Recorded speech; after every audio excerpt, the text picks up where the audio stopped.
വിശുദ്ധ ഹജ്ജ് കർമ്മം നിർവഹിക്കുവാനുള്ള ലക്ഷ്യവുമായി ലോകത്തിന്റെ വിവിധ ദിക്കിൽ നിന്നുള്ള ഹജ്ജ് തീർത്ഥാടകർ സൗദിയിൽ ഇന്നു മുതൽ എത്തിത്തുടങ്ങിയതോടെ ഈ വർഷത്തെ ഹജ്ജ് സീസണ് തുടക്കമാവുകയാണ്.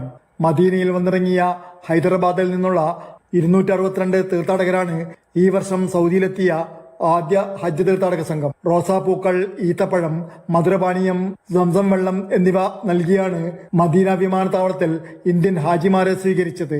സൗദിയിലെ Indian ambassador Suhail Ijaz Khan, Jeddah Indian consul general Fahad Ahmad Khan Masoori അടക്കമുള്ള ഇന്ത്യൻ ഹജ്ജ് മിഷൻ ഉദ്യോഗസ്ഥർ മദീന വിമാനത്താവളത്തിൽ ഹാജിമാരെ സ്വീകരിച്ചു. വിവിധ മലയാളി സന്നദ്ധ സംഘടനാ പ്രവർത്തകരും ഹാജിമാരെ സ്വീകരിക്കുവാൻ വിമാനത്താവളത്തിൽ ഉണ്ടായിരുന്നു.